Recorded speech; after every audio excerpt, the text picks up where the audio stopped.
L'histoire débute près d'un manoir sombre, par une journée d'orage. Là, Akira, l'assassin silencieux, affronte un autre tueur lancé sur la même cible. Rapidement, il comprend qu'il est face à un adversaire redoutable. L'autre assassin refuse de céder sa proie et glisse la main dans sa tunique pour en sortir une arme cachée. D'un geste vif, il lance ses projectiles vers Akira, qui les esquive avec une légèreté spectrale. Sans attendre, son rival dégaine son sabre et engage le combat. Les lames s'entrechoquent, les mouvements sont rapides, précis, étouffés sous la pluie battante. D'un coup habile, Akira fait sauter le sabre de son adversaire dans les airs, mais celui-ci sort aussitôt plusieurs dagues qu'il projette à la volée. Akira les évite toutes, dans un mouvement fluide, presque irréel. Puis, soudain, un dernier projectile caché fuse vers lui. Mais avant même que l'autre n'ait compris, Akira a disparu et réapparaît dans son dos.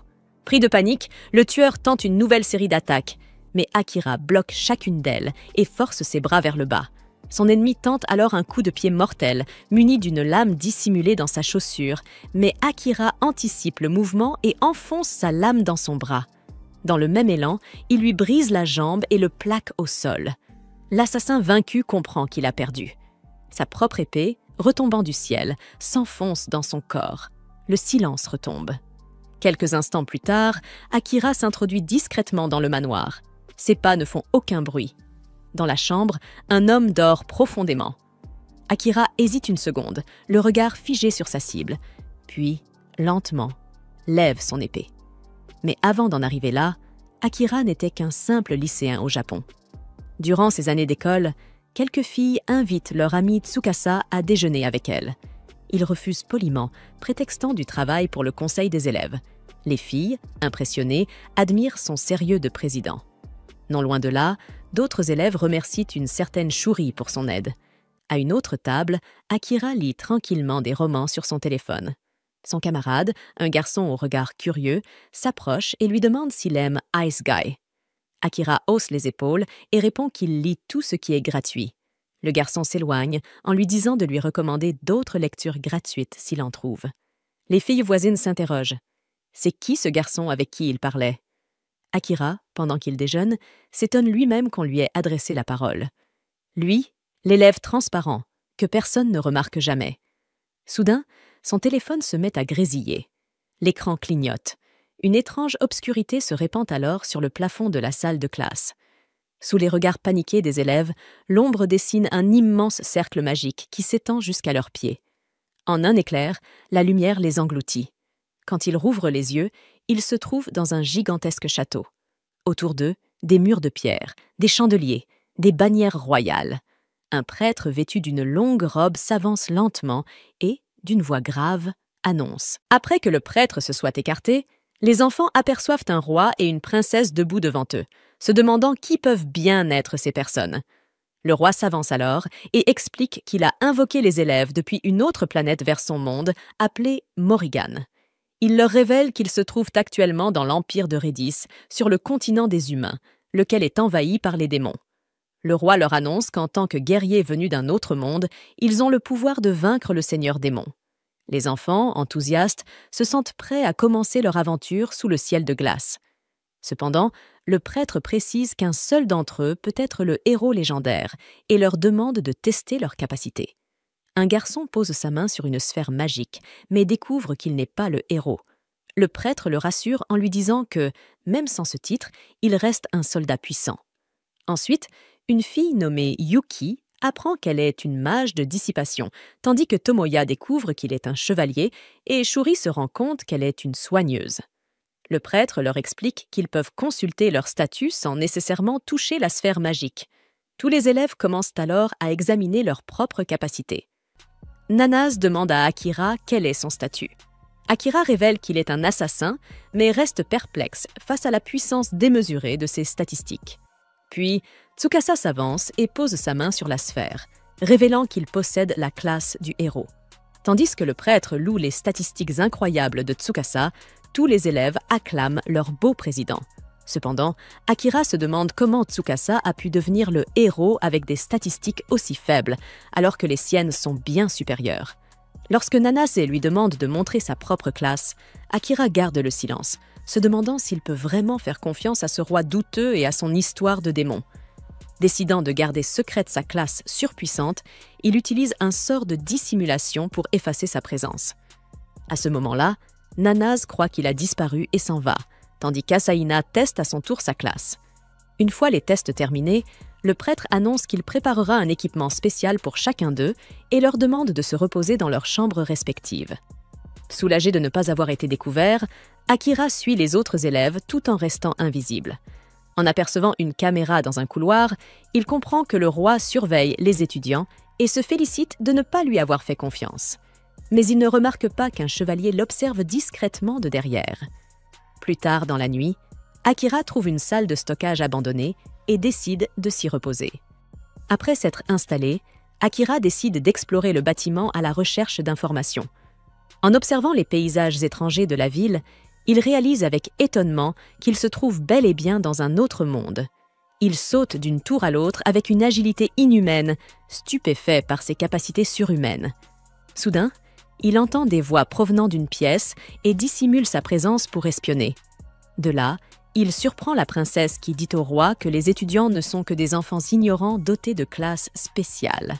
Confiant, le roi lui ordonne alors de commencer la mise en œuvre de son plan et elle quitte la salle.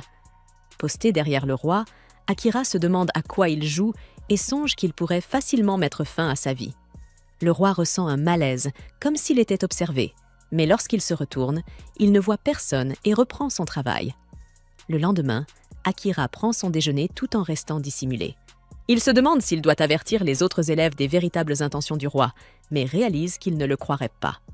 À une table voisine, Tsukasa se lève et déclare que le roi leur a rendu un grand service en les invoquant dans ce monde avec de puissantes capacités. Selon lui, ils doivent tous s'unir et remercier le roi en éliminant les démons. Les étudiants, pleins d'admiration, acceptent de suivre leur héros sans hésiter. Akira comprend alors qu'ils sont tombés dans le piège du roi et de son histoire mensongère. Après le déjeuner, le commandant des chevaliers, nommé Saran, réunit tous les héros à l'extérieur pour un entraînement. Tandis que Saran se vante de son titre de dernier rempart du royaume, son partenaire Giles lui rappelle d'agir avec humilité. Saran informe ensuite les élèves qu'ils suivront un entraînement spécial d'1 mois avant d'affronter des monstres dans un labyrinthe. Conscient de leur manque d'expérience au combat, il les rassure en affirmant qu'il leur apprendra les bases lui-même. Alors que les étudiants s'enthousiasment pour leur entraînement, Akira, lui, reste tapi dans l'ombre, observant attentivement Saran et ses intentions. Lorsqu'il quitte les lieux pour rassembler davantage d'informations, Saran confie les élèves à Giles et s'éloigne. Akira s'approche d'une fontaine, mais une voix l'interpelle. C'est Saran. Surpris, Akira se demande alors si sa compétence de dissimulation aurait une limite de temps. Cependant, Saran le rassure en lui expliquant que son sort de dissimulation fonctionne toujours, mais qu'il ne peut pas le cacher à lui. Saran révèle qu'il possède des yeux mystiques, lui conférant une vision thermique, capable de détecter la chaleur corporelle des gens. Sur ses gardes, Akira s'apprête à saisir son couteau, mais Saran l'arrête, lui disant qu'il ne compte pas révéler sa présence à quiconque, même s'il est du côté du roi. Akira hésite à lui faire confiance, mais le capitaine des chevaliers lui assure qu'il a ses propres raisons d'agir ainsi. Il lui demande ensuite de garder leur rencontre secrète vis-à-vis du roi, et Akira finit par accepter de lui faire confiance. Une fois assis pour discuter, Akira confie à Saran qu'il souhaite lire les archives du roi pour en apprendre davantage sur ce monde. Saran lui demande alors quel est le niveau de sa compétence de dissimulation, et Akira admet qu'elle est au maximum. En revanche, toutes ses autres compétences sont au niveau 1, et il ignore comment les faire progresser. Surpris, Saran esquisse un sourire et lui propose de lui enseigner lui-même, ajoutant que les archives ne contiennent rien de véritablement utile. Akira, ravi à l'idée de devenir plus fort et d'explorer ce nouveau monde, avoue qu'il souhaite tout de même retourner un jour auprès de sa famille. Saran comprend et lui répond qu'il doit d'abord s'entraîner pour survivre avant de pouvoir espérer rentrer chez lui. Gêné de recevoir son aide gratuitement, Akira veut lui rendre l'appareil, mais le chevalier lui dit qu'il peut le remercier en lui racontant des histoires de sa planète d'origine. Le charmant chevalier lui tend alors la main. Akira sourit, la serre avec respect et se présente officiellement.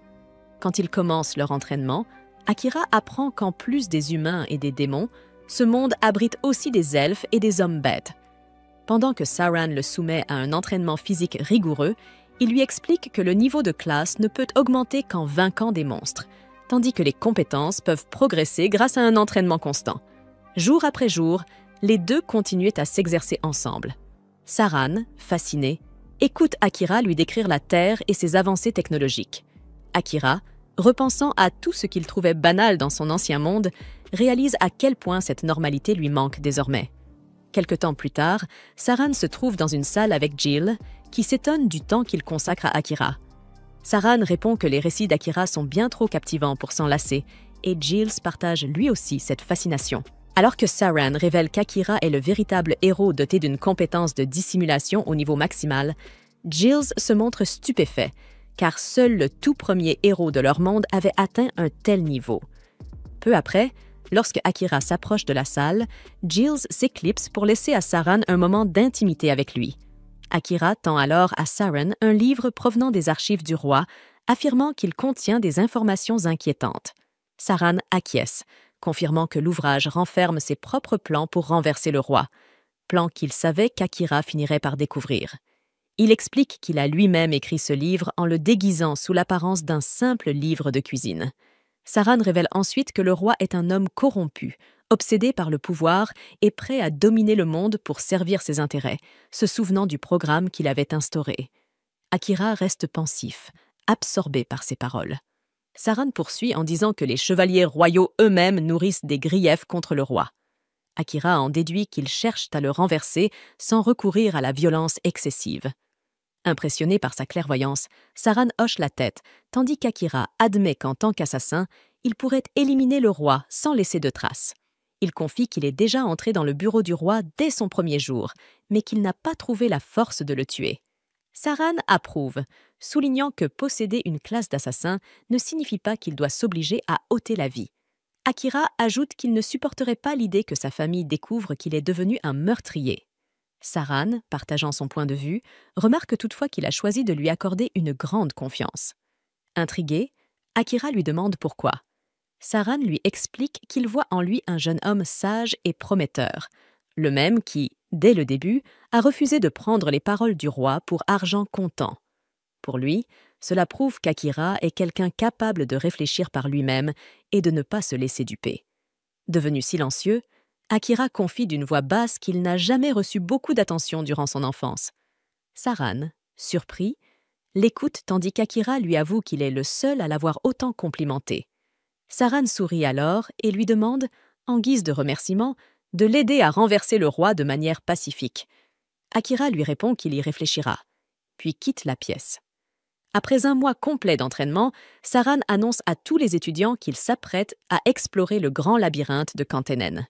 Alors qu'une foule se rassemble pour saluer les guerriers avant leur départ, Akira est surpris de voir à quel point ils attirent l'attention.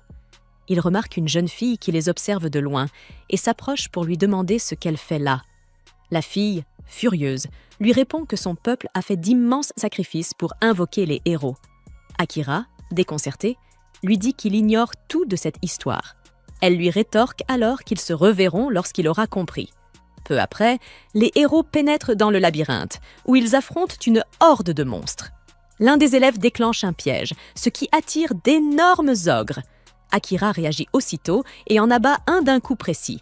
Il demande à Saran s'ils doivent battre en retraite, et celui-ci approuve. Pour dégager la voie à ses élèves, Saran invoque un sort d'épée divine, anéantissant tous les monstres qui leur bloquent le passage. Mais à leur sortie du portail, ils découvrent encore plus de créatures les attendant dehors. Tsukasa se souvient alors d'une bombe fumigène que la princesse lui avait donnée en cas d'urgence et décide de l'utiliser. L'explosion élimine les petits monstres, mais de la fumée émerge une créature bien plus redoutable, un minotaure géant. Lorsque Giles arrive sur place avec les autres, il reste bouche bée en voyant un monstre aussi puissant à un niveau si bas. Akira fonce à l'attaque, esquivant les coups du minotaure avant de grimper sur son dos. Il tente de le frapper, mais la peau épaisse de la bête réduit sa lame en miettes. Sous le choc, Akira esquive un autre coup et se replie près de Tsukasa, épuisé et incapable de continuer le combat. Honteux de son impuissance, Tsukasa s'excuse, mais Akira lui rappelle qu'il doit apprendre à compter sur les autres aussi. Il lui explique que les autres étudiants ont été entraînés pour se battre eux aussi. Cependant, Tsukasa panique, se persuadant qu'il est un héros raté. Intrigué par son comportement étrange, Akira demande à une mage de dissipation d'intervenir. La jeune fille s'avance et lance un sort, dissipant une malédiction démoniaque qui plongeait Tsukasa dans la panique. Une fois Tsukasa guéri, Akira se place aux côtés de Saran et lui demande s'il peut utiliser une certaine technique. Saran acquiesce et libère un éclair foudroyant, frappant et paralysant le Minotaure sous les yeux médusés des étudiants. Profitant de cette ouverture, Akira se déplace silencieusement derrière le Minotaure et se prépare à utiliser sa technique ultime de mage de l'ombre. Des tentacules sombres commencent à émerger des ombres avant de transpercer le Minotaure là où il se tient. Une fois qu'il est immobilisé, Oda Akira commence à l'attirer dans les ténèbres jusqu'à ce que tout son corps soit dévoré, ne laissant derrière lui que sa tête. Cependant, bien qu'il ait réussi à tuer le Minotaure, il ne maîtrise pas encore complètement ses pouvoirs d'ombre et il lutte pour les empêcher de devenir incontrôlables. Heureusement, Saran vient à son aide pour l'aider à garder son calme jusqu'à ce qu'il parvienne enfin à retirer les tentacules. Lorsque la bataille est terminée, tout le monde retourne au château et Saran félicite Oda Akira pour la réussite de sa mission. C'est grâce à lui que tout le monde a pu rentrer sain et sauf. Mais bien que sa compétence d'ombre soit incroyablement puissante, elle lui demande aussi une quantité d'énergie considérable. Saran conseille donc à Oda d'éviter de l'utiliser, sauf en cas d'absolue nécessité. Il dit à Oda qu'il a un cadeau pour lui, puis lui remet un katana. Il explique que la lame fut forgée par le tout premier héros invoqué il y a plusieurs siècles.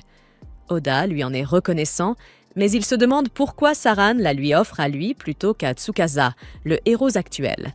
Saran explique que Tsukasa a déjà reçu une épée sacrée à utiliser au combat.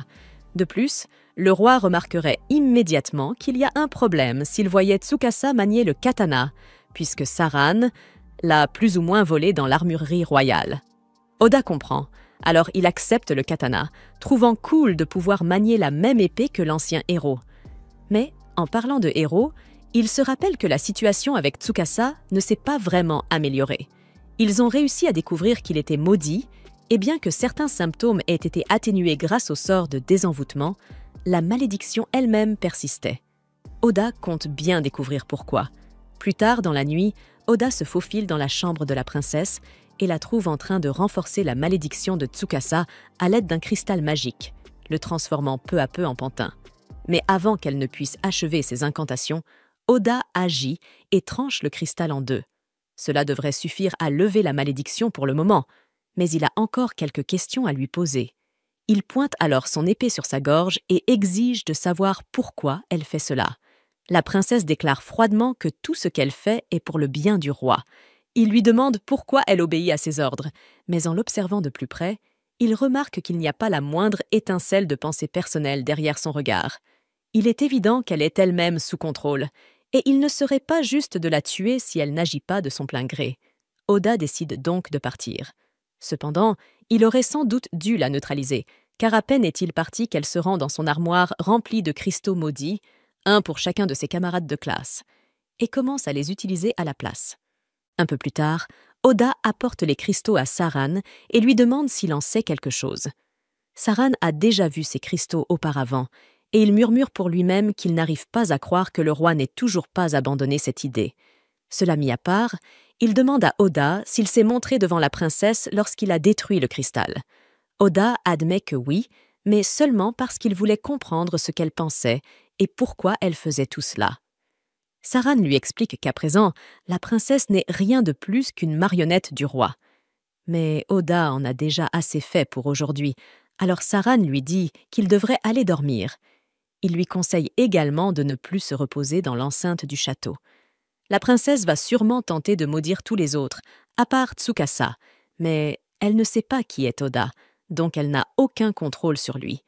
Elle ignore peut-être son identité exacte, mais maintenant qu'elle sait qu'un assassin se cache dans le château, Saran est certain que les gardes vont passer la nuit à fouiller chaque recoin, ce qui signifie qu'Oda ne pourra plus se dissimuler dans les placards de stockage. Oda s'excuse de s'être révélé sans réfléchir aux conséquences, mais Saran lui dit qu'il n'a pas besoin de s'excuser. Faire des erreurs fait naturellement partie de la jeunesse, et c'est le rôle de Saran, en tant qu'adulte, de l'aider à en gérer les conséquences. Oda lui dit qu'il est reconnaissant d'avoir quelqu'un comme lui pour veiller sur lui, et Saran répond que, s'il veut vraiment lui témoigner sa gratitude, alors Oda devrait l'emmener avec lui lorsqu'il trouvera enfin un moyen de retourner au Japon. Cette nuit-là, Oda passe la nuit perché dans un arbre, mais il est réveillé à l'aube par un grand vacarme venant du château. Il se demande ce qui peut bien se passer aussitôt le matin, alors il décide d'aller voir. Il trouve quelques gardes et ses camarades rassemblés, et dès que Tsukasa le voit approcher, il pousse un soupir de soulagement, heureux de le revoir. Oda est content de constater que la malédiction de Tsukasa a été levée, mais celui-ci semble paniqué et lui demande où il était passé. Oda explique qu'il faisait simplement une sieste et demande ce qui se passe. Il s'attendait à quelque chose de banal, mais à son horreur, il découvre le commandant Saran étendu sur le sol, un poignard planté dans la poitrine. Oda s'effondre, bouleversé, et demande qui aurait pu faire une chose pareille. Mais soudain, tous ses camarades se retournent contre lui, l'accusant d'être le meurtrier. Le poignard dans la poitrine de Saran est le même que celui qu'ils avaient vu Oda utiliser la veille. Cela constituerait une preuve accablante contre lui, sauf qu'ils l'ont littéralement vu se briser contre le Minotaure dans le donjon. Ce poignard ne pouvait donc pas être. Même ainsi, ses camarades affirment tous qu'il est beaucoup trop suspect, puisqu'il disparaît et réapparaît quand bon lui semble. Oda comprend alors que la princesse a bel et bien réussi à maudire tous ses camarades, ce qui explique leur comportement. Le seul qui reste normal est Tsukasa. Ce dernier prend la défense d'Oda, estimant qu'il est injuste de l'accuser de meurtre sans aucune preuve. Mais soudain, le roi fait son apparition et annonce qu'Oda est accusé de trahison pour l'assassinat du commandant Saran. Il ordonne aussitôt aux gardes de l'exécuter sur le champ. Oda aperçoit un sourire fugace sur le visage de la princesse et à cet instant, il comprend qu'il vient d'être piégé. Aucune explication ne suffira à le tirer de ce guêpier. Alors que les gardes s'apprêtent à le transpercer, il active sa compétence de dissimulation et disparaît aussitôt. Le roi ordonne à ses hommes de se disperser et de fouiller chaque recoin pour le retrouver. Pendant ce temps, Oda s'approche discrètement de Jill, sachant qu'il peut lui faire confiance. Une fois qu'il a attiré son attention, Jill l'informe que les véritables responsables de la mort de Saran sont les assassins personnels du roi. Ces derniers vont maintenant s'en prendre à Oda, qui va devoir fuir pour survivre. Jill lui explique que Saran avait anticipé qu'une telle situation pourrait se produire et qu'il avait préparé à l'avance un sac de provisions destiné à Oda. Oda le remercie pour ces informations et, après avoir rassemblé les vivres, il quitte le royaume. Cette nuit-là, le roi et la princesse se réunissent pour discuter de l'avancement de leur plan. Le roi se dit sincèrement surpris de voir à quel point il a été facile d'éliminer Saran, mais il se félicite que les assassins aient pu s'en charger rapidement. La princesse, de son côté, a terminé d'appliquer les malédictions sur tous les étudiants, à l'exception de Tsukasa. Il ne leur reste plus qu'à trouver un prétexte pour déclencher une guerre contre la nation de l'Est. Le roi affirme que les étudiants seront des pions utiles dans ce conflit. Et quant à celui qui a réussi à s'enfuir, il est persuadé qu'un gamin comme lui ne pourra pas survivre bien longtemps seul dans la nature. Par précaution, il ordonne toutefois à la princesse d'envoyer les assassins du corbeau nocturne à sa poursuite. Pendant ce temps, Oda vient d'arriver au donjon, car Saran lui avait déjà dit que c'était le meilleur endroit pour se cacher lorsqu'on est en fuite. Presque personne n'aurait l'idée de fouiller un donjon pour retrouver un fugitif, donc l'endroit devrait être sûr. Cependant, l'eau et la nourriture y sont limitées, alors Oda doit rester prudent. Même avec sa compétence de dissimulation, il reste de nombreux monstres capables de le repérer grâce à leur odorat ou à leur ouïe développée. Mais à mesure que la classe d'assassin d'Oda progresse, il pourra finir par masquer son odeur, le bruit de ses pas et même il y a des boss tous les 10 niveaux. Et une fois qu'on entre dans une salle de boss, il est impossible d'en sortir tant que le monstre n'a pas été vaincu. Y aller seul est un pari risqué, mais Oda n'a pas vraiment le choix s'il veut progresser davantage. Dès qu'il met un pied à l'intérieur, il se retrouve face à une chimère. Il parvient d'abord à esquiver ses attaques, mais il est pris au dépourvu lorsque la queue serpent de la créature se met à cracher du venin, le touchant à la jambe. Affaibli par la blessure, il ne peut plus se déplacer aussi vite qu'avant. La chimère en profite pour lui transpercer le dos de ses griffes. Mais alors qu'elle s'apprête à l'achever, Oda décide de jouer sa carte maîtresse. Il invoque la magie des ombres et anéantit complètement la chimère. Il a réussi à vaincre le premier boss du donjon, mais les blessures qu'il a subies, combinées à l'épuisement provoqué par l'utilisation de son pouvoir d'ombre, le laissent dans un état critique. Sentant que la vie de son maître est en danger, la magie des ombres change automatiquement de mode pendant qu'Oda est inconscient, passant de l'attaque à la régénération, et commence à soigner ses blessures. Pendant ce temps, au château, Tsukasa vient de demander à tout le monde de quitter le château avec lui. Ses camarades lui demandent s'il est en train de dire qu'il veut aller affronter le roi démon dès maintenant, et, trouvant l'excuse convenable, Tsukasa décide de s'en tenir à cela. Mais tous lui disent de se taire et de s'asseoir, car ils n'ont pas l'intention d'aller nulle part. Il réalise alors que leur comportement doit être un effet de la malédiction dont Saran lui avait parlé avant sa mort. Et si c'est vrai que tous ses camarades sont sous contrôle mental, alors il devra partir seul. Cependant, à sa grande surprise, quelques-uns de ses camarades acceptent tout de même de le suivre. Quelques heures plus tard, ils se tiennent ensemble aux abords de la ville. Ils sont étonnés d'avoir réussi à sortir aussi facilement, mais cela s'explique. Leur excuse était qu'ils partaient combattre le roi démon, et le roi n'aurait eu aucune raison de les en empêcher. Cela mis à part, Tsukasa se demande pourquoi les autres ont choisi de le rejoindre alors que tout le monde refusait catégoriquement de le faire. Yuki lui répond qu'elle pense qu'aucun d'entre eux n'est actuellement sous l'emprise de la malédiction de la princesse. Asakina ajoute qu'il pense que ses propres actions ont peut-être contribué à briser la malédiction, car, même s'il ne sait pas vraiment pourquoi, il a des souvenirs flous de lui-même entrant dans la chambre de la princesse et brisant plusieurs cristaux. On découvre plus tard que c'était en réalité Jill le véritable responsable, car il avait utilisé sa compétence de manipulation pour prendre le contrôle du corps d'Asakina, et ainsi, et même s'il n'a réussi à libérer que quelques-uns des étudiants, il est heureux d'avoir pu accomplir le dernier souhait de Saran. Alors que le groupe quitte le royaume, Kyusuke pense en lui-même qu'il doit trouver un moyen de renouer avec Oda. Il regrette de ne pas avoir essayé de le retrouver alors qu'il se cachait encore dans le château, et malgré le fait qu'il ait été maudit, il se sent terrible de ne pas avoir défendu son ami. La plupart des gens de la classe ne parlaient jamais beaucoup à Oda, mais un jour, alors qu'il rentrait de l'école, Kyusuke est tombé sur Oda pendant qu'il travaillait sur un chantier. C'était la première fois qu'ils se rencontraient en dehors de l'école, et Oda lui avait demandé de garder son emploi secret, car il ne voulait pas que sa petite sœur le découvre. Kyusuke avait promis de garder le secret, car il savait ce que c'était que de s'occuper d'une petite sœur. Et il se trouve que leurs deux sœurs étaient meilleures amies, ce qui leur avait permis de rire de cette coïncidence. Pendant ce temps, dans le donjon, Oda venait de reprendre conscience. Pour une raison quelconque, il se souvient avoir rêvé du jour où il avait rencontré Kyusuke. Il espère vraiment que Kyusuke va bien, et il s'inquiète tout autant pour sa mère et sa sœur restées au Japon. Mais une fois qu'il a fini de se faire du souci, il réalise soudain qu'il n'éprouve pas de douleur intense malgré les griffures reçues dans le dos par la chimère. Il appelle son écran de statut et d'après ce qu'il voit, ses statistiques ont beaucoup augmenté après avoir vaincu la chimère, mais cela n'explique pas pourquoi ses points de vie sont presque au maximum malgré tous les dégâts subis lors du combat. Il remarque également que sa compétence de magie des ombres est désormais niveau 3. Il ne comprend pas comment elle a pu progresser autant alors qu'il ne l'a utilisée qu'une seule fois, mais il n'a pas le temps d'y réfléchir. Il décide donc de continuer à avancer. Plus loin dans le donjon, il tombe sur un gigantesque slime. En l'ouvrant, il découvre une jolie elfe à l'intérieur. Il pense que c'est l'occasion parfaite pour tester l'une des nouvelles compétences obtenues en montant de niveau, l'Ail du monde.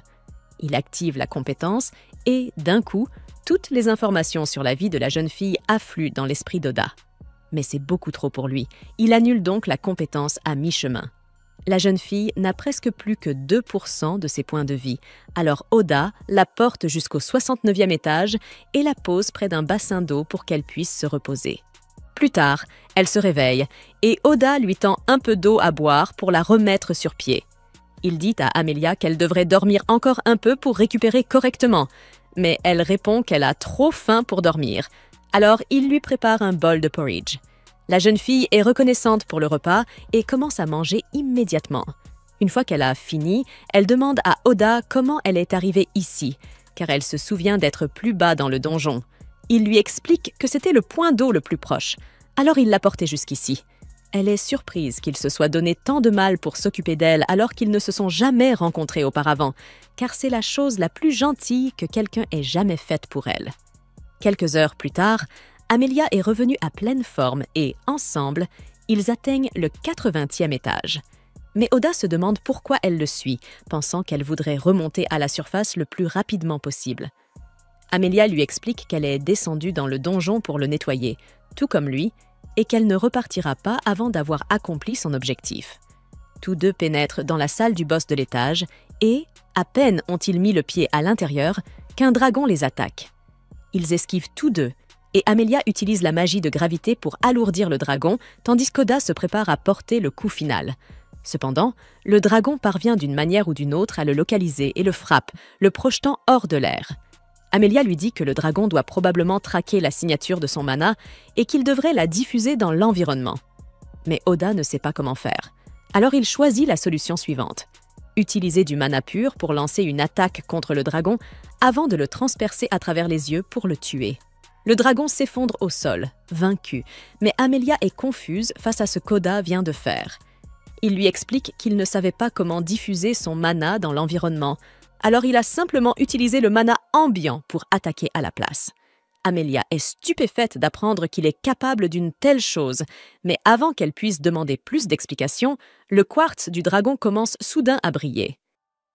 Le dragon se transforma soudain en un gigantesque chat bleu, laissant Akira et Emilia totalement perplexes. Aucun des deux ne comprenait comment une telle chose pouvait être possible. Usant de sa compétence Aïe du monde, Emilia découvrit que le chat était en réalité un métamorphe. Voilà donc comment il avait pu prendre la forme d'un dragon. Tout s'éclairait à présent. Un véritable dragon aurait été bien plus résistant que cette créature. Akira, impressionné par la facilité avec laquelle Emilia utilisait son Ille du monde, lui demanda pourquoi elle ne semblait pas en souffrir, contrairement à lui. Il se rappela alors la terrible douleur qu'il avait ressentie la dernière fois qu'il avait essayé d'employer cette compétence. Son cerveau avait failli se fendre en deux. Il en conclut que son niveau était trop faible pour la maîtriser correctement. Mais Emilia n'était pas du même avis. Selon elle, Akira rejetait inconsciemment le pouvoir, ce qui expliquait ses difficultés. À cet instant, le chat noir rouvrit les yeux et se mit à parler. Il semblait déçu d'avoir été vaincu par un humain et une elfe, surtout alors qu'il s'était transformé en dragon, juste pour s'amuser. Akira resta bouche bée en entendant la créature parler. Le chat, vexé par sa réaction, lui lança de ne pas le confondre avec les simples monstres de bas niveau mus uniquement par l'instinct. Il se décrivait comme un être d'une intelligence supérieure, créé par le seigneur démon lui-même. Akira répliqua que cela ne changeait rien, car après son dernier coup, le chat n'était plus en état de se battre. Le chat noir déclara qu'il se fichait de mourir, mais qu'il avait un message à lui transmettre avant de rendre son dernier souffle. Il se redressa, libérant une aura menaçante, et dit qu'Akira était attendu par le seigneur démon dans son château, situé au plus profond du continent démoniaque de Volcano. Cette révélation éveilla la méfiance d'Akira. Il demanda comment le seigneur démon pouvait connaître son existence et pourquoi il voulait le voir. Le chat répondit simplement que le seigneur démon était un être bien au-delà de sa compréhension et qu'il ne pouvait rien lui dire de plus. Puis il s'allongea, l'air résigné, et lui demanda de l'achever. Akira refusa. Le chat se mit alors à rire doucement et lui dit d'arrêter de jouer les héros, car les humains considéraient tous les démons et les monstres comme des ennemis. Il trouvait donc logique qu'il le tue sans hésitation. Mais Akira secoua la tête. Pour lui, le véritable ennemi n'était pas les démons, c'était le roi. Il refusa de croire à cette idée que les démons étaient les ennemis naturels des humains. Emilia, plus pragmatique, lui rappela que la porte de la salle du boss ne s'ouvrirait que lorsque le boss serait mort, ou lorsqu'ils le seraient eux-mêmes. Le chat noir approuva calmement « Tu comptes mourir de faim ici, humain ?» Puis il demanda à Akira pourquoi il refusait tant de le tuer. La réponse du jeune homme fut à la fois simple et surprenante. « Parce que je suis quelqu'un qui aime les chats, » dit-il. « Et contrairement aux autres monstres, toi, tu peux me parler. » Akira était convaincu qu'il devait bien exister une faille, un moyen de quitter la salle du boss sans avoir à tuer le chat noir. Emilia se souvint alors qu'il y avait effectivement une autre solution. Elle expliqua qu'Akira pouvait conclure un pacte avec le chat noir. En l'acceptant comme familier, celui-ci ne serait plus reconnu comme un monstre de boss et la porte s'ouvrirait d'elle-même. Le chat éclata de rire à cette idée. Selon lui, seul un mage expérimenté, capable de contrôler parfaitement son mana, pouvait accomplir un tel rituel. Et Akira n'en avait clairement pas les capacités. Mais Emilia n'était pas d'accord. Elle affirma qu'Akira avait déjà dépassé la limite requise pour exécuter le rituel. Elle rappela au chat que, plus tôt, Akira avait réussi à détacher son mana de son propre corps pour le tromper, un exploit que seul le tout premier héros avait accompli autrefois. Convaincue qu'Akira en était capable, Emilia avoua néanmoins ne pas savoir s'il réussirait. Akira demanda ce qu'il adviendrait en cas d'échec. Le chat noir répondit d'une voix calme qu'alors l'un d'eux mourrait, voire les deux, dans le pire des cas. Sans hésiter, Akira accepta ce risque. Le chat, incrédule, ne comprenait pas pourquoi il tenait tant à le sauver. Il lui dit d'y aller s'il le voulait, car mourir ou vivre n'avait plus aucune importance pour lui. Akira se fâcha devant une telle indifférence, mais le chat répliqua froidement que vivre plus longtemps ne lui apporterait aucune joie. Akira décida qu'il tenterait plus tard de lui faire entendre raison. Il se tourna vers Emilia pour lui demander la marche à suivre. Elle lui expliqua que la première étape consistait à donner un nouveau nom au chat. Akira le baptisa Night à cause de sa magnifique fourrure noire qui lui rappelait le ciel nocturne. Le chat ne réagit pas à ce nom. Akira passa alors à l'étape suivante, verser son mana dans la patte du félin.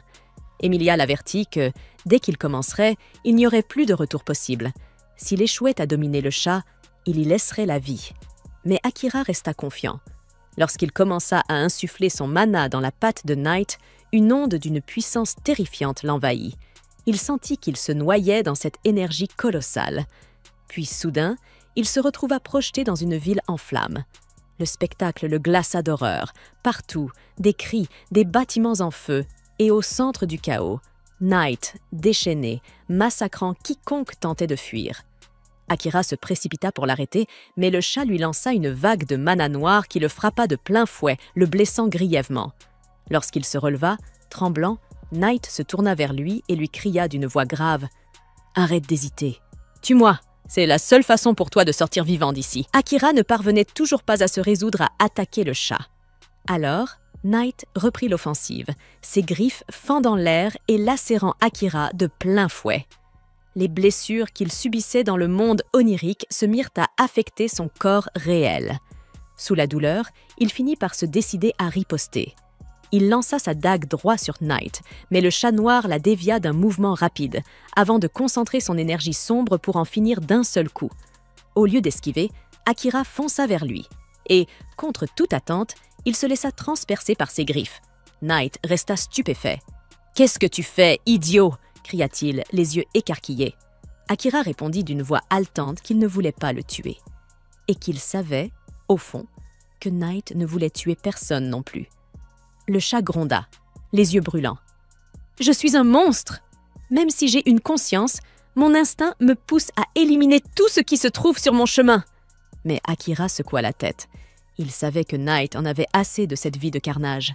Il attrapa doucement ses griffes ensanglantées et lui murmura « Tu n'as plus besoin de te battre seul contre cet instinct.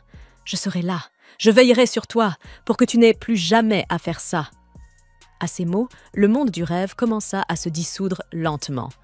Night sentit son cœur se détendre, sa rage s'apaiser. Son corps rapetissa jusqu'à reprendre la taille d'un chat ordinaire, et il se blottit dans les bras d'Akira, trouvant enfin la paix. Le soleil se leva sur le monde onirique, reflétant la sérénité retrouvée du félin dans les bras de son nouveau maître. Puis, tout disparut. Akira rouvrit les yeux dans le monde réel. En voyant Night endormi à ses côtés, il toucha doucement sa fourrure pour vérifier si le rituel avait fonctionné. Une marque dorée apparut sur le dos de sa main, tandis que celle, rouge, sur le front du chat, devint elle aussi dorée. Emilia expliqua avec un sourire que c'était le signe de la réussite du pacte. Désormais, l'âme d'Akira et celle du chat étaient liées.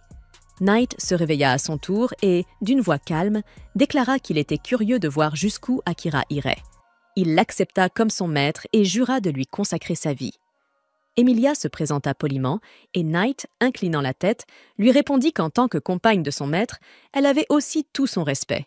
À ce moment, un grand cercle magique apparut sur le sol, la preuve que le boss avait été vaincu. Mais Akira, pensif, restait silencieux. Il avoua qu'il aimerait déjà passer à l'étage suivant, mais Knight était encore blessé. Le chat lui dit que la porte resterait ouverte tant qu'il ne l'utiliserait pas et qu'il n'y avait donc aucune raison de se presser. Il préférait profiter de ce répit pour se remettre de ses blessures. Emilia proposa alors qu'ils mettent ce temps à profit pour mieux se connaître. Knight accepta aussitôt avec entrain, ce qui surprit Akira, amusé par ce changement soudain de caractère. De leur côté, Sato et son groupe atteignent enfin le pays fondé par un héros qui, tout comme eux, avait été invoqué depuis la Terre. À leur grande surprise, ce royaume ressemble trait pour trait au Japon historique. Les rues, les maisons, les vêtements des habitants, tout leur semble si familier qu'ils en oublient un instant qu'ils se trouvent dans un autre monde. Peu à peu, ils se détendent et commencent à discuter de leurs projets à venir. Sato prend la parole, rappelant que leur priorité doit être l'argent. Il ne leur reste qu'un mois avant d'être totalement ruinés et sans abri. L'un des garçons suggère de devenir aventurier, affirmant que c'est le métier le plus adapté à leur situation. Sato approuve l'idée sans hésiter, puis passe au sujet suivant, la collecte d'informations. Il propose de trouver quelqu'un qui connaît bien ce monde, tout en cherchant des livres qui pourraient contenir des renseignements précieux. Un autre soupir, espérant qu'ils trouveront un ouvrage capable de leur indiquer le moyen de retourner sur Terre. Mais Sato, lui, pense que leur meilleure chance de rentrer chez eux passe par la défaite du Seigneur Démon. Selon lui, seul le roi et la princesse savent comment renvoyer les héros dans leur monde d'origine, et, même s'ils sont tordus et cruels, il faudra les convaincre en terrassant le Seigneur Démon. Il déclare alors que, dès qu'ils auront suffisamment d'argent et d'informations, ils se rendront sans détour sur le continent des démons. Mais Asahi n'est pas d'accord. Son intuition lui souffle qu'il devrait d'abord retrouver Akira avant de se lancer dans cette aventure. Il sent qu'Akira devient plus fort à une vitesse incroyable et qu'ils auront besoin de lui pour accomplir leur mission. Certains membres approuvent Asahi, tandis que d'autres restent persuadés qu'Akira est le meurtrier du commandant Saren. La tension monte, un début de dispute éclate, mais les filles interviennent pour calmer le jeu. Elles se tournent vers Sato, car c'est lui qui doit trancher. Après un moment de réflexion, Sato avoue qu'il partage l'avis d'Asahi. Il pense aussi qu'Akira est désormais plus puissant qu'eux. Cependant, il doute qu'il puisse collaborer avec lui. Il explique qu'Akira n'aime pas s'impliquer avec les autres et qu'il ne se souvient même pas de lui, bien qu'ils aient été camarades de classe depuis la maternelle. Cette révélation choque tout le monde. Même Asahi admet qu'Akira n'a jamais été un joueur d'équipe. Sato ajoute alors que, d'après les légendes, seule l'épée sacrée maniée par le héros peut vaincre le Seigneur Démon. Il doit donc devenir assez fort pour remplir ce rôle. Et même s'il retrouvait Akira, celui-ci refuserait sans doute de les rejoindre tant qu'il ne serait pas à la hauteur. C'est pourquoi Sato décide de rester dans ce pays. Ils s'y entraîneront dur, renforceront leurs compétences et attendront qu'Akira vienne à eux. De leur côté, Emilia raconte à Akira et à Knight son passé. Elle explique qu'elle a été chassée de son pays par sa propre sœur et que les hommes de cette dernière étaient déterminés à la tuer. Coincée près d'une falaise, elle a utilisé sa magie de gravité pour se jeter dans la rivière en contrebas qui l'a emportée vers un lieu sûr. Cependant, épuisée et blessée, un slime noir a profité de sa faiblesse pour l'engloutir entièrement. La première chose dont elle se souvient, c'est d'avoir été dans le donjon et qu'Akira venait tout juste de la sauver. Akira la prend en pitié en entendant son histoire, mais Knight remarque quelques incohérences.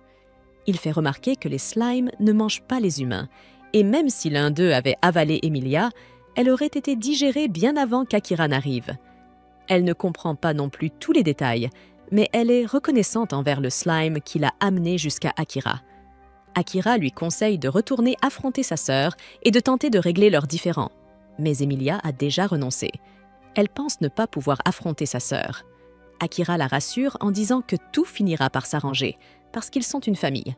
Il ajoute qu'il a lui aussi une sœur, et même si elle est toujours espiègle, il tient énormément à elle. Emilia et Knight lui demandent s'il souhaite retourner dans son monde pour retrouver sa famille, et Akira confirme, mais explique qu'avant cela, il a une autre mission à accomplir. Il commence alors à parler de Saren, l'homme qui lui a appris à survivre dans ce monde, et se met en colère en pensant aux assassins de ce dernier. Il jure de tuer le roi et la princesse pour avoir assassiné sa reine, et son instinct meurtrier fait frissonner Emilia et Knight de peur. Emilia hurle son nom, réussissant à le ramener de sa fureur meurtrière. Une fois calmé, Emilia et Knight lui expliquent qu'ils connaissent sa reine, car il était un commandant nocturne réputé. Akira se rend compte que l'atmosphère est trop tendue, alors il sort son gant et, guidé par ses instincts félins, Knight essaie de l'attraper. Akira est content de constater que le tour qui fonctionne sur tous les chats errants autour de sa maison fonctionne aussi sur un chat monstre. Emilia veut également essayer. Peu de temps après, Akira et Emilia commencent à câliner Knight pour profiter de la douceur et du pelage soyeux du chat. Knight avertit Akira de prendre la situation plus au sérieux, car leurs âmes sont liées. Si l'un meurt, l'autre mourra également. Akira sait déjà cela, mais il est simplement heureux d'avoir un familier félin, car il adore les chats. Emilia lui répond qu'elle est jalouse, car elle aime elle. Une fois qu'ils ont fini de s'amuser, ils décident de quitter le donjon. Akira demande à Knight où le cercle de téléportation les mènera, mais le chat n'en a aucune idée. Il explique que seuls quelques démons connaissent encore l'art de créer des cercles magiques, et Akira décide de les retrouver et de les mettre à son service, une fois qu'il atteindra le continent des démons. Soudain, Emilia se souvient d'une histoire. Les cercles magiques bleu pâle mènent les gens là où ils désirent se rendre, et si plusieurs personnes y entrent, le cercle ne réagit qu'au souhait d'une seule. Akira s'inquiète que cela puisse poser un problème, mais Emilia l'assure qu'elle ira partout tant que c'est avec lui. Akira ne réfléchit pas davantage à sa déclaration et entre dans le cercle magique. Il se demande s'il pourrait le ramener auprès de sa famille, mais écarte cette pensée, sa vengeance passant avant tout. Le cercle magique s'active alors, et le groupe est téléporté dans une forêt d'où émerge un arbre gigantesque. Emilia est sous le choc en voyant cet arbre que Knight reconnaît comme l'arbre-monde. Il explique qu'il se trouve dans la forêt des elfes. Même si Emilia n'en revient pas d'être arrivée ici, Akira estime que c'est un endroit parfait. Soudain, un elfe caché dans l'arbre tire une flèche sur Emilia. Heureusement, Akira la remarque à temps et la déplace hors de la trajectoire. Il charge ensuite l'archer, dévie sa flèche avec son poignard et atteint rapidement son dos. Il le met à terre et Emilia l'identifie. Il s'agit de Liam. Liam explique qu'il ne s'attendait pas à tomber sur la traîtresse en venant enquêter sur la lumière de cet endroit et conseille à Emilia de fuir si elle tient à sa vie. Akira l'assomme immédiatement, n'ayant que faire de ses jérémiades, mais réalise qu'il a été trop lent. Les elfes les ont déjà encerclés. La sœur d'Emilia, Kilika, est là pour les affronter personnellement. Elle annonce à Emilia qu'elle va mourir maintenant qu'elle est revenue volontairement. Avant tout cela, la vie d'Amelia se déroulait plutôt bien. Elle était en lice pour devenir la prochaine souveraine du royaume des elfes et entretenait, du moins le croyait-elle, d'excellentes relations avec sa sœur. Peu à peu, cependant, tous ses conseillers et gardes se sont retournés contre elle. Puis, un jour, Kilika l'accuse soudain d'un crime odieux. Sans mener la moindre enquête, les gardes concluent qu'Amelia doit être coupable. Après tout, elle est issue des Blight. Contraint à fuir le royaume avant que Kilika et les soldats ne l'atteignent, Amelia se retrouve désormais face à sa sœur et ne sait plus quelle décision prendre. Elle tente de calmer la situation en promettant de partir volontairement, évitant ainsi tout usage de la force, mais Kilika est bien décidée à la capturer. Avant que Kilika n'agisse, Akira se place entre les deux pour protéger Amelia. Kilika le défie. Qui pense-t-il être pour s'immiscer dans les affaires des elfes? Akira répond qu'il a rencontré Amelia la veille et qu'elle lui plaît. Aussi, il n'acceptera pas que Kilika la traite ainsi. Il a aussi remarqué que Kilika l'accuse de crime et il exige de savoir lequel. Kilika retrousse alors sa manche et révèle un large hématome qui barre tout son avant-bras. Elle affirme qu'Amelia l'a empoisonné sous couvert d'une simple potion et qu'au sein de la famille royale, blesser un membre de la famille est impardonnable. Amelia se défend. Ce qu'elle a donné à Kilika était bien une potion, insiste-t-elle, mais Kilika rétorque que personne ne croira jamais son histoire. Puis elle s'avance vers Akira et le fixe droit dans les yeux. Amelia comprend aussitôt ce que Kilika cherche à faire et l'avertit de reculer. Mais il est déjà trop tard. Kilika rit et annonce que son sort d'hypnose est déjà en place.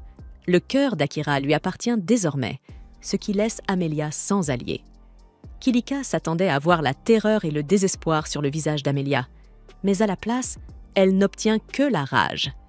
Amelia hurle à Kilika d'annuler son enchantement et de s'excuser auprès d'Akira, car il doit être libre de choisir qui il aime.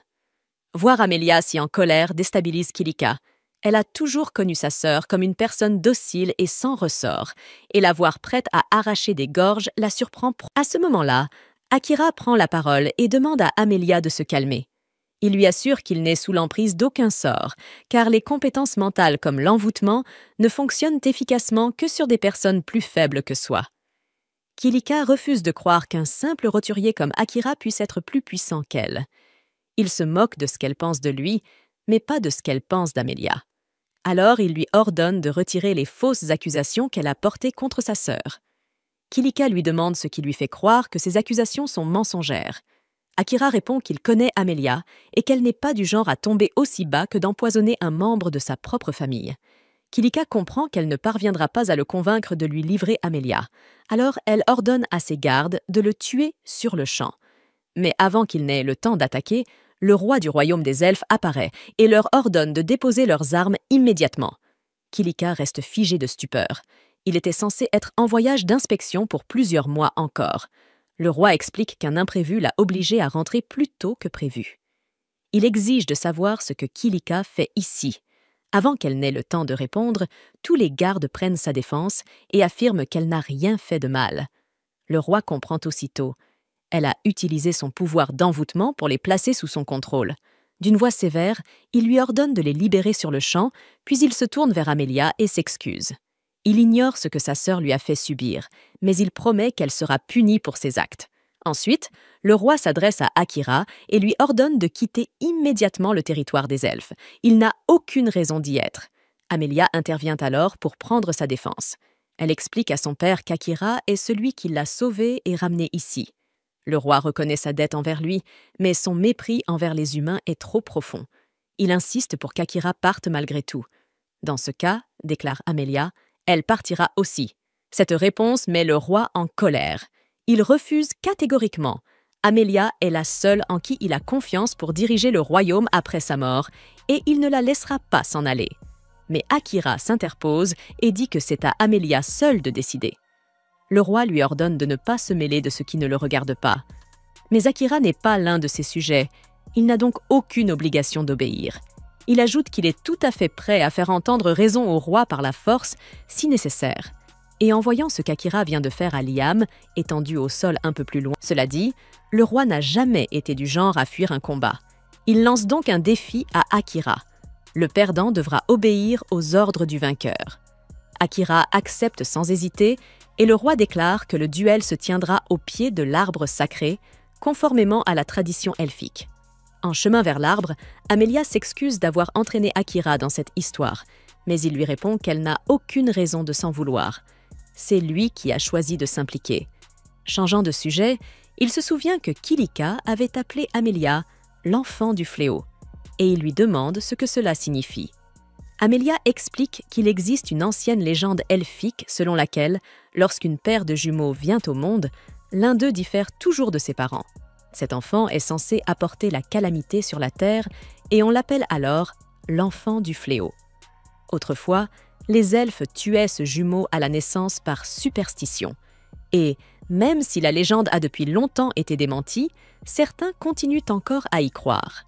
Amelia poursuit en disant que ce n'est généralement plus un problème de nos jours, mais Kilika ne cesse de ressasser cette histoire, probablement parce que ses propres yeux et cheveux diffèrent de ceux du reste de sa famille. Il est évident que Kilika utilise cette légende comme prétexte pour isoler Amelia. Akira, lui, trouve au contraire que ses cheveux et ses yeux sont magnifiques. Ils finissent par atteindre l'arbre sacré. Comme Kilika est à l'origine de tout ce chaos, c'est elle qui affrontera Akira dans le duel. Avant que le combat ne commence, Akira déclare qu'il n'utilisera pas sa compétence de dissimulation. Il n'y aurait aucun mérite à gagner si personne ne pouvait le voir à l'œuvre. Amelia l'avertit. Kilika est la meilleure épéiste du peuple elfique. L'affronter ne sera pas facile et il doit se montrer prudent. Akira remarque qu'Amelia semble toujours tenir Kilika en haute estime malgré tout ce qui s'est passé. Elle lui explique qu'elles étaient très proches lorsqu'elles étaient enfants et que, quoi qu'il arrive, elle la considérera toujours comme sa chère sœur. Le duel commence. Kilika dégaine son épée avec détermination, tandis qu'Akira, lui, garde la sienne dans son fourreau. Kilika croit qu'il se moque d'elle en ne prenant pas le combat au sérieux. Mais Akira lui répond calmement qu'il veut simplement éviter de la tuer accidentellement. Dès que le combat s'engage, Kilika fonce sur lui avec une série d'attaques précises visant ses points vitaux. Pourtant, Akira esquive chacun de ses coups rédigés dans un style narratif fluide et immersif. Akira reconnaît que Kilika mérite bien son titre de plus grande épéiste, mais il est tout simplement trop rapide pour elle. Il esquive ses attaques avec agilité, glisse derrière elle et la repousse sans effort. Il lui conseille d'abandonner avant de se blesser inutilement, mais Kilika refuse d'être humiliée ainsi et décide d'utiliser son atout secret. Une puissante rafale de vent commence à tournoyer autour de sa lame, avant qu'elle ne projette une violente bourrasque en direction d'Akira. Pris par surprise, il manque de peu d'être touché, mais parvient à esquiver le souffle au dernier moment. Mag reconnaît aussitôt la technique de Kilika, une magie d'amplification. Amelia explique qu'elle est la seule elfe capable de l'utiliser et qu'elle s'est entraînée à la maîtriser jusqu'à atteindre presque la perfection. Grâce à ce pouvoir, Kilika peut lancer de redoutables attaques de vent à volonté, forçant Akira à se déplacer sans relâche pour les éviter. Cependant, au milieu du combat, Akira remarque une expression de profonde tristesse sur le visage de Kilika. Il lui demande pourquoi elle semble si malheureuse. Elle nie aussitôt, prétendant qu'elle n'a jamais été aussi heureuse, mais Akira lui répond qu'elle a plutôt l'air misérable. Excédée par son insistance, Kilika lance une nouvelle attaque, mais Akira se baisse, esquive et lui fauche les jambes, la projetant au sol. Lorsqu'elle se relève, il se tient déjà derrière elle, la lame de son épée posée contre sa nuque. Il lui demande une fois de plus de se rendre et de faire la paix avec Amelia. Mais Kilika refuse sous l'emprise de la rage. Elle déchaîne des rafales de vent incontrôlées dans toutes les directions. Elle crie qu'elle n'a plus rien, qu'Amelia, avec sa nature divine, lui a tout pris. Autrefois, les deux sœurs s'entendaient à merveille. Mais le jour où l'on découvrit qu'Amelia possédait la classe de médium des esprits, tout changea. Une fois maîtrisée, ce don pouvait faire d'elle l'une des Amelia tente de lui dire que ce n'est pas vrai. Mais Kilika est bien trop furieuse pour écouter. C'est alors que Liam s'approche d'Amelia et lui demande de l'aider à sauver Kilika. À ce moment-là, Amelia comprend immédiatement ce qui... Amelia grimpe sur le dos de Knight et, grâce au pouvoir de la branche sacrée de l'arbre divin que Liam lui avait donné, elle invoque une puissante magie de purification. En un instant, elle libère tout le monde du sortilège de enchantement lancé par Kilika. Cette dernière, prise de panique, entre dans une véritable frénésie. Dans un cri de rage, elle déchaîne sa plus violente bourrasque de vent, forçant Akira à utiliser sa magie des ombres pour contrer l'assaut. Après un duel de force magique impressionnant, Akira parvient à dominer la tempête de Kilika et la projette au sol. La bataille est terminée. Kilika a perdu. Liam et Amelia s'approchent aussitôt d'elle pour s'assurer qu'elle va bien. D'une voix tremblante, Kilika leur demande s'ils sont venus pour se moquer d'elle maintenant qu'elle a été vaincue. Mais Liam secoue la tête et lui répond qu'il est simplement inquiet pour elle. Kilika refuse de le croire. Elle pense qu'une fois libérée du sortilège, il s'est précipité du côté d'Amelia pour l'aider à annuler le reste du charme. Amelia intervient alors, affirmant que Liam n'a jamais été sous l'effet du sortilège. Mais Kilika, brisée et incrédule, pense qu'elle ment pour l'humilier davantage. Résignée, elle leur dit de l'exiler ou de l'exécuter, car elle ne veut plus vivre ainsi. C'est alors que le roi prend la parole. Il déclare que si quelqu'un mérite d'être puni, c'est lui, car il est le véritable responsable de ce qu'est devenu Kilika. Désemparée, elle ne comprend pas ce qu'il veut dire. Le roi lui révèle qu'il a scellé certains de ses souvenirs il y a bien longtemps, pensant la protéger, mais qu'il réalise à présent que c'était une erreur. D'un geste solennel, il annule le sort de l'oubli.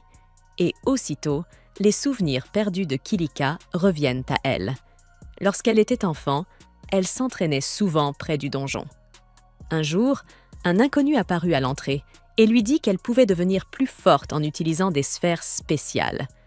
Naïve et curieuse, Kilika s'empara des sphères et se précipita dans le donjon pour les essayer. Mais dès qu'elle les utilisa, une horde de monstres surpuissants surgit. Réalisant qu'elle ne pourrait pas tous les affronter seule, elle prit la fuite. Or, normalement, les créatures des donjons ne peuvent pas en sortir. Ces monstres, cependant, n'étaient pas ordinaires, et à ce rythme, ils allaient atteindre le village elfique. Kilika, refusant de fuir davantage, décida de rester pour les affronter. Elle se battait courageusement, tenant sa position coûte que coûte. Le vacarme de la bataille finit par alerter les autres elfes, et des renforts arrivèrent rapidement. Léon fut le premier à arriver sur les lieux, mais malheureusement, il se fit transpercer le torse par un gobelin dès son arrivée. Kilika dut assister, impuissante, à la mort de son ami sous ses yeux. Le traumatisme et la culpabilité de cet événement faillirent briser son esprit. Pour la protéger de cette douleur insoutenable, le roi décida alors de sceller une partie de ses souvenirs. Mais Léon ne fut pas la seule victime de ce combat. Heureusement, la situation fut sauvée grâce à la magie d'Amélia. En utilisant sa magie des esprits, elle parvint à créer 2 nouveaux sorts, la magie de la gravité et la magie de résurrection. Grâce à cela, elle réussit à ramener à la vie tous ceux qui étaient morts ce jour-là. En réalité, personne n'avait réellement disparu. Cependant, comme Kilika ignorait tout de ce qui s'était passé après la bataille, les autres, sans le vouloir, commencèrent à s'éloigner d'elle. Elle interpréta cette distance comme un signe qu'ils avaient perdu tout intérêt pour elle, croyant qu'ils la méprisaient parce qu'elle n'était pas, comme Amélia, une médium des esprits. Effondrée en larmes, Kilika réalise alors qu'elle a transformé sa propre sœur en ennemie à cause d'un simple malentendu. Mais Amélia la prend dans ses bras et lui assure que ce n'est pas vrai. Elle ne pourrait jamais la détester. Kilika reconnaît qu'elle a beaucoup de choses à se faire pardonner et qu'elle devra s'excuser pour tout le mal qu'elle a causé. Mais Amélia lui sourit. Peu importe les erreurs, elles resteront toujours sœurs. Rien ne pourra jamais briser ce lien. Cette nuit-là, un grand festin est organisé pour célébrer le retour de Kilika sur le droit chemin. Le roi remercie chaleureusement Akira d'avoir aidé à résoudre toute cette affaire. Comme promis, il accepte de laisser Amélia choisir son propre chemin, même si cela signifie qu'elle partira en voyage avec Akira. Curieux, le roi demande à Akira quelle sera sa prochaine destination. Celui-ci répond qu'il se rendra sur le continent bestial, car Mike lui a parlé de cet endroit comme du meilleur lieu pour acheter armes et équipements. Pendant ce temps, Asaina et les autres camarades de classe d'Akira embarquent eux aussi sur un navire à destination du continent bestial. Ils avaient initialement prévu d'attendre Akira, mais ayant déjà atteint un niveau où les monstres du donjon de Yamano ne leur apportent plus d'expérience, ils décidèrent qu'il valait mieux continuer à progresser et renforcer leur équipement plutôt que de rester inactifs.